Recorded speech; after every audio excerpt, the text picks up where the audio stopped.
छोटी सी कविता है। एक औरत का पहला राजकीय प्रवास। वह होटल के कमरे में दाखिल हुई। अपने अकेलेपन से उसने बड़ी गर्मजोशी के साथ हाथ मिलाया। कमरे में अंधियारा था, घुप अंधेरा था कुएं का उसके भीतर भी। सारी दीवारें टटेली अंधेरे में, लेकिन स्विच कहीं नहीं था। पूरा खुला था दरवाज़ा, बरामदे की रोशनी से ही काम चल रहा था। सामने से गुजरा जो बहरा तो आर्तभाव से उसे देखा। उसने उलझन समझी और बाहर खड़े ही खड़े दरवाज़ा बंद कर दिया। जैसे ही दरवाज़ा बंद हुआ, बल्बों में रोशनी के खिल गए सहस्रदल कमल। भला बंद होने से रोशनी का क्या है रिश्ता, उसने सोचा। डंलप पर लेटी, चटाई चुभी घर की, अंदर कहीं रीढ़ के भीतर। तो क्या एक राजकुमारी ही होती है हर औरत? 7 गलीचों के भीतर भी उसको चुभ जाता है कोई मटरदाना आदिम स्मृतियों का। पढ़ने को बहुत कुछ धरा था, पर उसने बाँची टेलीफोन तालिका और जानना चाहा अंतर्राष्ट्रीय दूरभाष का ठीक ठाक खर्चा। फिर अपनी सब डॉलरें खर्च कर उसने 3 किए अलग अलग कॉल। सबसे पहले अपने बच्चे से कहा, हेलो हेलो बेटे, पैकिंग के वक्त सूटकेस में ही तुम ऊँघ गए थे कैसे? सबसे ज़्यादा याद आ रही है तुम्हारी, तुम हो मेरे सबसे प्यारे। अंतिम दोनों पंक्तियाँ अलग अलग उसने कहीं। ऑफिस में खिन्न बैठ अनशंट सोचते अपने प्रिय से, फिर चौके में चिंतित बर्तन खटकाती अपनी माँ से।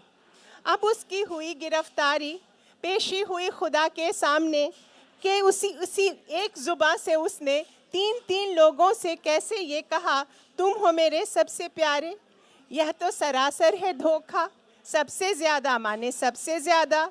लेकिन खुदा ने कलम रख दी और कहा, औरत है, उसने ये गलत नहीं कहा। प्रेम में परवाह ना किया जाए, प्रेम में भाषा पर ध्यान ना दिया जाए। जो मन में आ रहा है, जो दिमाग कह रहा है, जो दिल कह रहा है, वही उकेर दिया जाए शब्दों में। आप इस बात से सहमत हैं? पहला ड्राफ्ट तो शायद ऐसा होता है, लेकिन बाद में जैसे हम रोटी गूंदते समय कुछ देर आटा रख देते हैं ना गूंद कर, उसके बाद छोड़ देते हैं अकुरा, जैसे चना अकुराते हैं तो कुछ देर पानी में उतारने के बाद कुछ देर ढक देते, वैसे ही मैं ड्राफ्ट रख देती हूँ थोड़ी देर। और उसके बाद जब तटस्थ हो जाती हूँ मैं उस प्रक्रिया से, तब फिर उसको एक पाठक की दृष्टि से निरपेक्ष अपने से बाहर निकल के अपने को देखना, मुझे लगता है ये प्रेम में भी होता है और कविता में भी होता है कि अपने से ही उबर जाना, अपने से उबर के अपने को देखना। वो प्रक्रिया मुझे अपने से बाहर टहल के वापस अपने को देखने में, अपना लिखा हुआ देखने में अच्छा लगता है। उसके बाद मुझे जो लगता है वो मैं करती हूँ। मुंडोपनिषद में जो 2 चिड़ियों का जिक्र है कि एक डाल पे 2 चिड़ियाँ बैठी हैं, एक चिड़िया खा रही है, एक चिड़िया उसको खाता हुआ देख रही है। तो मुझे लगता है हम सबके भीतर एक चिड़िया है जो खा रही है। उस समय उसको भूख लगी है तो खाएगी, वो शब्द चुनेगी, प्रसंग चुनेगी, और उसके बाद एक है जो तटस्थ होकर उसको देखेगी। उसके बाद ही जो गीत गाएगी वो, उसमें उस भूख के ऊपर उठने और भूख के भीतर रहने दोनों के बीच की कश्मकश होगी।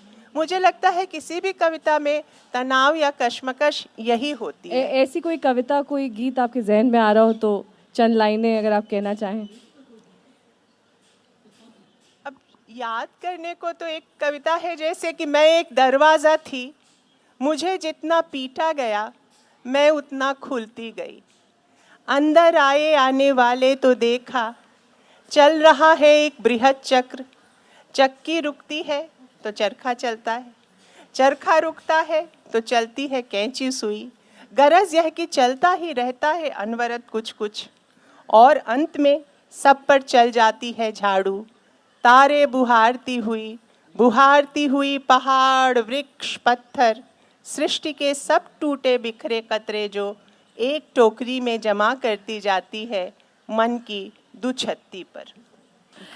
इतनी अच्छी पंक्तियाँ आपने हमें यहाँ सुनाई, और क्योंकि ये सब्जेक्ट ऐसा है, प्रेम की हम बात कर रहे हैं, प्रेम और साहित्य, मतलब आदिकाल से इसे जोड़ा जा सकता है।